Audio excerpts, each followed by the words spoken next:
know what I mean? It's just plain silly. Okay. This poem was written on May 3rd, 2014, and it's called Hummus If I'm Lucky. I am only of my aches tonight. My back hurts and I feel like shit. Allergic to everything and oozing. Ears logged with bath water, neck itchy, skin dry. Hair is straw or else greased up like a suit. But I'm not complaining. 20 some odd days of work, the night shift, the day shift, the day and night shift, the eating whatever, cheese or whatever, craisin muffin, coffee, donut, hummus if I'm lucky, and I'm not complaining. With the sun coming out and the rain coming down, and the knowing that we're packing up, my eyes are on the big picture, locked, and it's coming into focus. This summer is humming already. Sleepless, out of motivation, I am changing my tune. Stretching out hamstrings, lotion, laundry, cleaning house, drinking more water, eating less crap. I am aching tired, and I have myself to blame. I am not complaining. There is a plan to be well. Okay. This poem was written on May 15th, 2014, and it's called Soaking Wet Thursday G Train. Blue attire on the old bicycle. I'll be at least an hour late to my meaningless job, my Saturday night pre-taped fart joke. And it's raining, and I'm too late to go back for an umbrella. Wet. It's not adversity that I hate, this is not adversity. Mundane, the waddling through repetition, repression of self. This deep gray depression nags and nags and nags at my sleepless nights and nesting mornings. Give me adversity, give me joy, just change the song. Mix me up, don't make me meander, eyes half closed and cursing under my breath. It ain't as easy as it looks, kids, to read poetry on camera. This is a letter that I wrote on May 16th, 2014. Dear New York City, I don't love confinement. In fact, it makes me sick in the head. It makes me sick in the body. I'm prone to psychosomatic episodes, and you are ever placing me in smaller spaces. Not cool. My living room is like the day room in a mental hospital. I move about it in a fog of forgotten anguish, echoes of neuroses radiating through the haze. There are activities, arts and crafts, board games, the television, to entertain or else distract me from my claustrophobias. That word, more accurately that suffix of fear, portends that blame should fall on me. For my claustro, xeno, arachna, etc. Blame? Come on, Brooklyn, baby, I'm not blaming you. There is no such thing. All is happenstance as far as I'm concerned. There is no blame.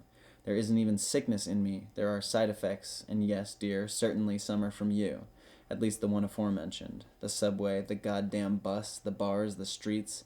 I track this shit home and it follows me to bed. My living room, my activities. It even attacks my tub. This small space. It keeps on finding me.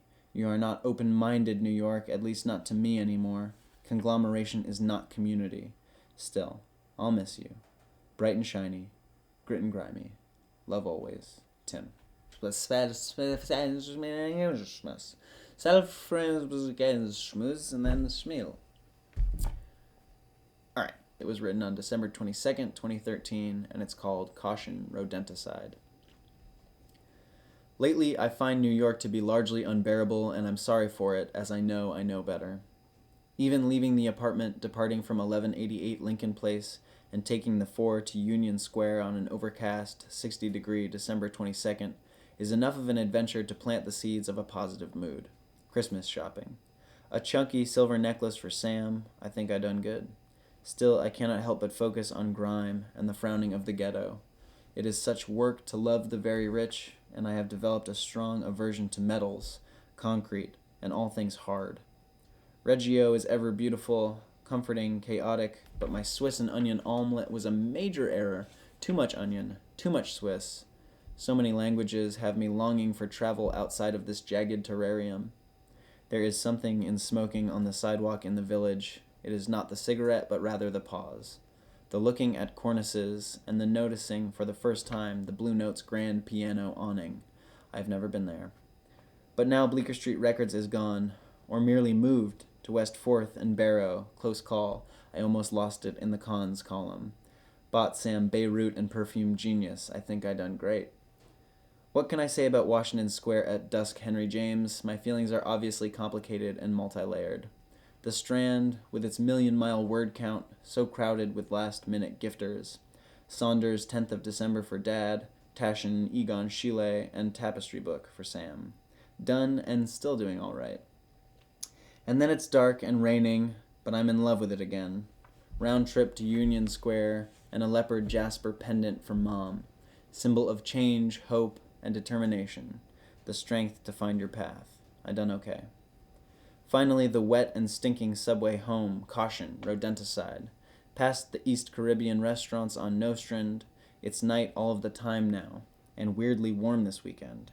Sam is in Vermont already, but I had to work Thursday through Saturday evil hours, the kind that keep me out of whack, and again, Monday. At least the light is no longer waning earlier and earlier each evening. I go to the pub to write, and Hans meets me there. We express thoughts and grievances regarding our mutual endeavors, work and comedy. The work becoming more like sadness, the comedy becoming work. Sad, really, but understood. We go back to his house, 666 St. Mark's, order a pizza, smoke half a joint, and watch Truffaut's 400 Blows on the projector. Phew, childhood. My first time through. I walk through my poor part of town, fitting as I am poor. Don't get me wrong, we live like royalty, Sam and I. With our vegetables, free-range eggs, and organic jams and cheeses. With our high-speed internet, our vinyl, our bubble baths, and little Nemo bed frame. Those in love are never really impoverished. At home, I open bills and open threats. Son, delinquency, past due amount. Slug down apple cider vinegar and clean the floors, the fridge, my body. Put on Belle and Sebastian and marvel at my wares. I thought lovingly about my family today. I spent carelessly and wandered. I loved you, New York. I think I done good.